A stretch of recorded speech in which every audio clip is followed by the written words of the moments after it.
तो हेलो बच्चों, नमस्कार। कैसे हैं आप लोग? आशा करते हैं आप सभी लोग अच्छे होंगे, स्वस्थ होंगे और अपने अपने घरों में पढ़ाई कर रहे होंगे। बच्चों, कक्षा 10 के स्टूडेंट्स के लिए मैं ये क्लास लेके आया हूँ। कक्षा 10 मैथमेटिक्स का चैप्टर फर्स्ट का रियल नंबर एक्सरसाइज 1.1 के जो क्वेश्चंस बच गए हैं उन क्वेश्चंस को लेकर के आया हूँ। बच्चे, क्वेश्चन नंबर 6 यहाँ पे ये कह रहा है, क्वेश्चन नंबर 6 है, व्याख्या कीजिए कि 7 × 11 × 13 प्लस 13 तथा 7 × 6 × 5 × 4 × 3 × 2 × 1 प्लस 5 भाज्य संख्याएं क्यों हैं? ये भाज्य संख्याएं क्यों हैं? मतलब हमारे पास बच्चे दो बात यहाँ पे दे रखा है, 7 × 11 × 13 प्लस 13 और दूसरा यहाँ पे बच्चे दे रखा है 7 × 6 × 5 × 4 × 3 × 2 × 1 और प्लस का 5। ये बच्चे हमारे सामने प्रश्न है और कह रहा है कि ये दोनों जो संख्याएं हैं ये भाज्य संख्याएं क्यों हैं? क्या पूछ रहा है कि भाज्य संख्याएं क्यों हैं? तो इस बात को समझेंगे कि बच्चे भाज्य संख्याएं क्या होती हैं। सबसे पहले हम बात समझेंगे कि भाज्य संख्याएं क्या होती हैं। देखिए, भाज्य संख्याएं वह संख्याएं होती हैं जिस संख्या के एक से अधिक गुणनखंड हों, या ये कह सकते हैं जिस संख्या के 2 या 2 से अधिक गुणनखंड बन रहे हों उन संख्याओं को भाज्य संख्या कहते हैं। उन संख्याओं को भाज्य संख्या कहते हैं। यहाँ पे आपको ध्यान देने की वाली बात यह है कि बच्चा हर एक संख्या के गुणनखंड में एक होता है, तो एक को हम यहाँ पे कंसीडर नहीं करेंगे और ऐसा समझेंगे किसी भी संख्या के जब 2 या 2 से अधिक गुणनखंड निकलते हैं तो हम कहते हैं कि वह संख्या क्या है बच्चा? वह संख्या भाज्य संख्या है। जैसे मैं उदाहरण के तौर पे ले लूं, एक संख्या है हमारे पास 4 बच्चा। क्या बेटा? 4 है। तो 4 बच्चा जो संख्या है, देखिए वह 4 2 से भी कट जाएगी, 2 से भी कट जाएगी और यह संख्या बेटा 4 से भी कट जाएगी।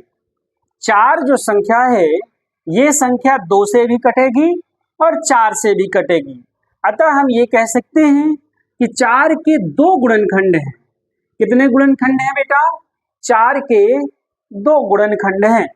4 के 2 गुणनखंड हैं। इसी तरह अगर मैं कह दूं कि संख्या 8 है, तो 8 देखो बेटा 2 से भी कटेगी, 4 से भी कटेगी और 8 से भी कटेगी। कहने का मतलब ये है कि 4 के 2 गुणनखंड हैं और 8 के 3 गुणनखंड हैं। तो ऐसी संख्याएं बच्चे भाज्य संख्याएं होती हैं। ऐसी संख्याएं क्या होती हैं? भाज्य संख्याएं होती हैं। यदि मैं 5 ले लूं बच्चे, क्या ले लूं?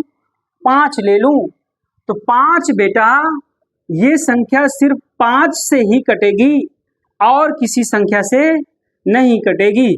5 सिर्फ 5 से ही कटेगी और किसी संख्या से नहीं कटेगी। अतः मैं कह दूंगा कि 5 जो संख्या है ये भाज्य संख्या नहीं है। तो जब भाज्य संख्या नहीं है तो ये संख्या बच्चा क्या हो जाएगी? ये संख्या हो जाएगी अभाज्य संख्या। बेटा, भाज्य संख्या की परिभाषा मैंने क्या बताया? वह संख्या जिसके 2 या 2 से अधिक गुणनखंड होते हैं वो संख्याएं भाज्य संख्या होती है।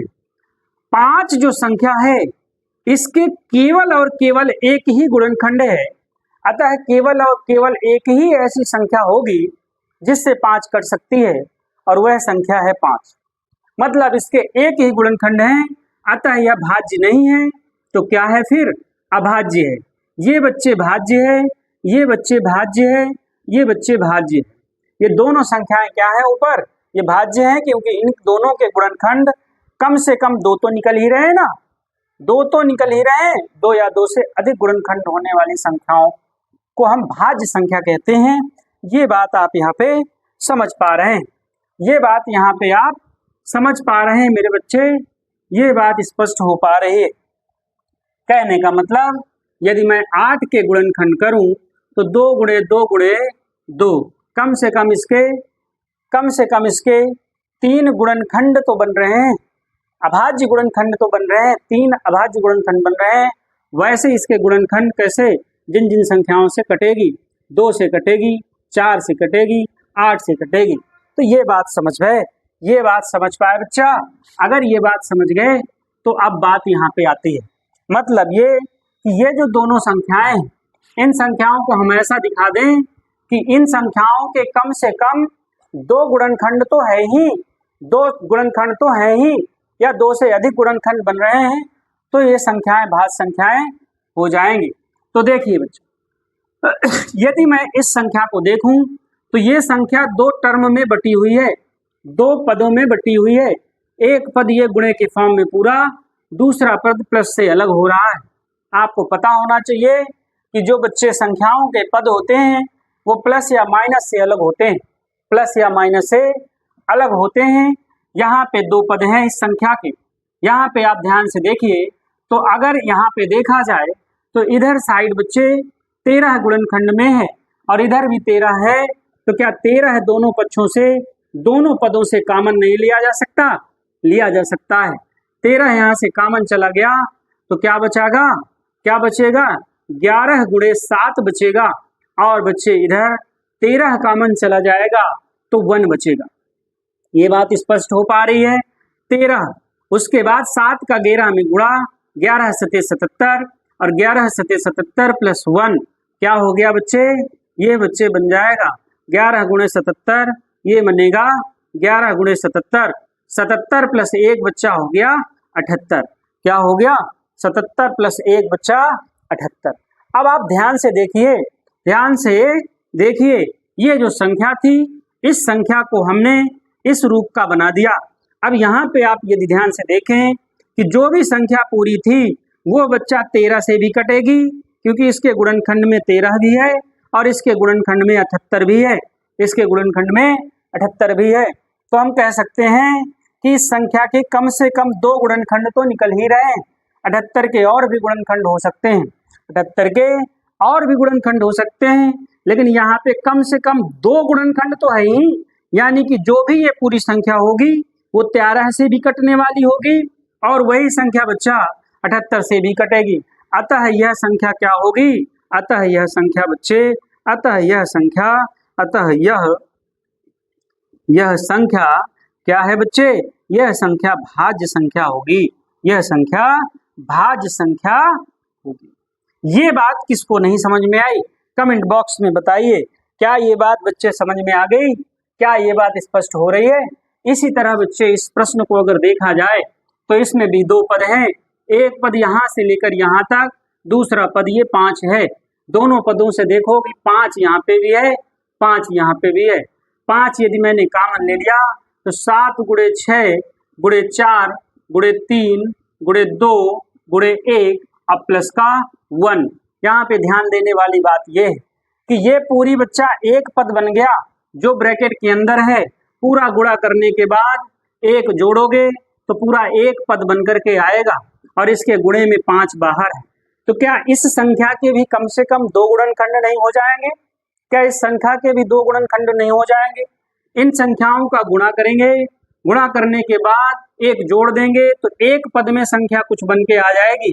जो संख्या आएगी वह संख्या, और ये 5 दोनों बच्चे गुणे के फॉर्म में है, दोनों गुणे के रूप में है। अतः कह सकते हैं कि जो पूरी संख्या थी इसके कम से कम 2 गुणनखंड तो निकल ही रहे हैं। यदि 2 गुणनखंड निकल रहे हैं तो हम ये भी कह सकते हैं कि अतः यह भी क्या है? एक भाज्य संख्या है। इसको बच्चे मैं कर देता हूँ पूरा, इसको पूरा मैं कर देता हूँ। देखिए 7 का गुणा 6 में, 6 सत्ते 42, 42 का गुणा 4 में करो या 42 गुणे इसका पूरा अलग कर लो, 4 तिया 12, 12 दुना 24, 42 का गुणा 24 में किया, 1 का गुणा करेंगे तो वही आएगा। 4 का गुणा 2 में, 4 दुना 8, 4 चौको 16, ये कटा बच्चे। 42 दुनाई क्या होता है? 84 होता है। जोड़ा 8 हुआ, 6 4 10 हुआ, 1 हांसी लगाया, 8 1 9 1 10 हुआ, यानी 1008 हुआ, और इसमें 1 जोड़ दोगे तो 1009 हो जाएगा। यहाँ पे बच्चे 1009 हो गया। क्या हो गया? 1009 हो गया।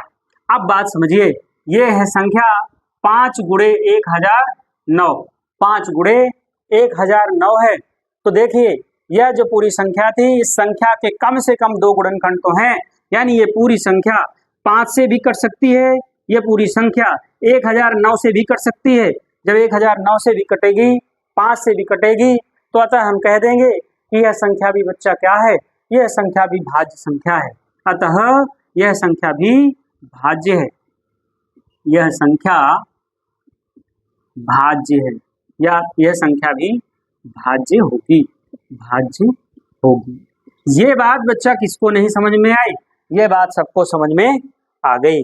अब हम अगले प्रश्न की बात करेंगे। चलिए अब अगले प्रश्न की बात करेंगे बच्चे। ये अगला प्रश्न बच्चे क्या कह रहा है, देखिए बच्चे अगला प्रश्न क्या कह रहा है। प्रश्न नंबर 7वां कह रहा है कि किसी खेल के मैदान के चारों ओर एक वृत्ताकार पथ है। किसी खेल के मैदान के चारों ओर एक वृत्ताकार पथ है। हमने मान लिया, क्या मान लिया बच्चे, कि यह वृत्ताकार पथ है। ये यहाँ पे पथ मतलब क्या बच्चे, पथ मतलब रास्ता। ये खेल का मैदान है, ये क्रिकेट का स्टेडियम है। यहाँ पे बच्चे ये क्रिकेट का स्टेडियम है, ये क्रिकेट का स्टेडियम है, और आप समझ लीजिए कि ये खेल का मैदान है, और यहाँ पे ये रास्ता है जिस पे आप क्या है, जिस पे आप चल सकते हैं, दौड़ सकते हैं। आगे कह रहे हैं, प्रश्न कह रहा है कि खेल के मैदान के चारों ओर एक वृत्ताकार पथ है। इस मैदान का एक चक्कर लगाने में, यानी कि इस पथ पर एक चक्कर चलने में सोनिया को 18 मिनट लगते हैं। सोनिया बच्चा, सोनिया एक लड़की है, सोनिया एक लड़की है। ये सोनिया गांधी की बात नहीं कर रहे हैं, आप मान लीजिए सोनिया गांधी ही हैं। इनको एक चक्कर इस मैदान का लगाने में बच्चे कितना मिनट लगता है, इनको 18 मिनट लगता है। सोनिया गांधी को 18 मिनट लगता है इस पथ का पूरा चक्कर लगाने में, एक चक्कर लगाने में। मान लीजिए कि ये सोनिया यहाँ पे खड़ी हैं, सोनिया यहाँ पे खड़ी हैं, मैं सोनिया को यहाँ खड़ा कर देता हूँ। ये बच्चे हमारी सोनिया खड़ी हैं, ये बच्चे यहाँ पे सोनिया खड़ी हैं। आगे क्वेश्चन कह रहा है जबकि इसी मैदान का एक चक्कर लगाने में रवि को 12 मिनट लगते हैं। एक बच्चा यहाँ पे रवि है, ये बच्चे आपके रवि किशन हैं, रवि किशन हैं बच्चे। ये देखिए रवि किशन किस प्रकार से खड़े हैं, ये बच्चे रवि किशन हैं, ये देखिए ये रवि किशन है। इनको एक चक्कर लगाने में बच्चे कितना मिनट, इनको एक चक्कर लगाने में 12 मिनट लगते हैं बच्चे। कितना, 12 मिनट लगते हैं। क्वेश्चन आगे कह रहा है कि मान लीजिए वो दोनों एक ही स्थान और एक ही समय पर चलना प्रारंभ करके एक ही दिशा में चलते हैं, एक ही दिशा में चलते हैं। मान लीजिए ये दोनों लोग यहाँ से चलना प्रारंभ करते हैं और इस दिशा में चलते हैं बच्चे। किस दिशा में, इस दिशा में चलते हैं, वृत्त के ऐसे चलते हैं, इस दिशा में चलते हैं, इस तरह से ये चलते हैं। एक ही बिंदु से ये दोनों लोग, सोनिया भी और रवि किशन भी, दोनों एक ही दिशा में एक ही बिंदु से चलना प्रारंभ करते हैं। क्वेश्चन कह रहा है कि कितने समय बाद वे पुनः प्रारंभिक बिंदु पर मिलेंगे। कितने समय बाद, यानी कि जब ऐसे ऐसे चलेंगे, दोनों लोग एक ही साथ चलना स्टार्ट किए हैं, लेकिन सोनिया को एक चक्कर पूरा करने में 18 मिनट लगा और रवि को एक चक्कर पूरा करने में 12 मिनट लगा। इसका मतलब ये है बच्चे कि रवि किशन, बिल्कुल जाहिर सी बात है, ये सोनिया गांधी हैं, वृद्ध हैं, रवि किशन अभी जवान है, तो इनको एक चक्कर लगाने में कम समय लगेगा, यानी ये ज़्यादा तेजी से चलेंगे और ये धीरे चलेंगी। क्यों? क्योंकि सोनिया गांधी वृद्ध हैं, आप समझ रहे हैं। तो देखिए रवि किशन को पूरा एक चक्कर लगाने में बच्चे 12 मिनट लगे और सोनिया को एक चक्कर लगाने में 18 मिनट लगे। मान लीजिए मैंने घड़ी को स्टार्ट किया, घड़ी को बच्चे शाम को 6:05 पे स्टार्ट कर दिया। यहाँ पे दोनों लोग खड़े हो गए, सोनिया गांधी और रवि किशन, दोनों लोग यहाँ से चलना प्रारंभ कर दिया 6:05 पे। या मान लीजिए सीधा मोटा 6 बजे शाम को इन्होंने चलना शुरू किया, इस मैदान के चक्कर लगाना शुरू किया। तो यहाँ से दोनों लोगों ने एक साथ चलना 6 बजे स्टार्ट कर दिया। चलते जैसे बच्चा 12 मिनट हुआ, जैसे मेरे घड़ी में 12 मिनट हुआ तो रवि किशन पहुंच गए बच्चे यहाँ, इसी बिंदु पर आ गए। रवि किशन एक चक्कर पूरा करके उसी बिंदु पर आ गए, लेकिन सोनिया गांधी अभी भी 12 मिनट में पीछे ही हैं। फिर चलते चलते मेरी घड़ी जब 18 मिनट में पहुंची, तब सोनिया गांधी यहाँ पे आकर के एक चक्कर पूरा कर पाती। यानी कि रवि किशन तेज चल गए, सोनिया गांधी धीरे चले। अब बात समझिए बच्चे, जब दोनों लोग फिर चलना शुरू करते हैं, यहाँ से अगला चक्कर लगाते हैं, रवि किशन अगले 12 मिनट में 24 मिनट में यहाँ आ गए, सोनिया गांधी 24 मिनट में कहाँ जाएंगी, 18 मिनट तो इनको यहीं लग गया, आगे 6 मिनट में लगभग यहाँ, मतलब ये पीछे हो जाएंगे बहुत। तो प्रश्न ये कह रहा है कि कितने समय बाद वे पुनः इसी बिंदु पर आकर के मिलेंगी, इसी बिंदु पर चलते चलते मिलेंगी। तो ऐसे प्रश्नों को करने के लिए बच्चा जो भी यहाँ पे संख्याएं दी हैं, इन संख्याओं को एलसीएम निकालते हैं। कहने का मतलब एक ऐसी नंबर लेना है, एक ऐसी संख्या लेना है जो 12 मिनट से भी पूरे कट जाए और 18 मिनट से भी पूरे कट जाए, तब जाके हम दोनों को एक साथ मिला सकते हैं। तो यहाँ पे दो संख्याएं हैं बच्चे, एक 12 है और एक 18 है। इन दोनों संख्याओं को हमें क्या निकालना है, एलसीएम निकालना है। आपको एलसीएम निकालना पता होगा, सीख लीजिएगा। दो संख्याएं हैं, इस प्रकार से एक साथ इनका एलसीएम निकालेंगे। तो देखिए 2 से कटेगी पहले, 6 दूना 12, यहाँ पे 9 दूना 18, फिर भी 2 से कटेगी, 3 दूना 6, 9 ऐसे ही रहेगा। फिर यहाँ पे 3 से कटेगी, 3 एकम 3, 9 3 से कटेगा, फिर उसके बाद ये 3 से कटेगा तो यहाँ पे आ जाएगा। अब इसके बच्चे गुणनखंड बन गए कितने, 2 गुणे 2 गुणे 3 गुणे 3, ये बन गए गुणनखंड। इनका गुणा करेंगे, 2 दूना 4, 4 तियाँ 12, 12 तियाँ 36, 12 तियाँ 36। कहने का मतलब ये है कि ये बच्चा जो 36 नंबर आया है, ये 36 मिनट आए हैं।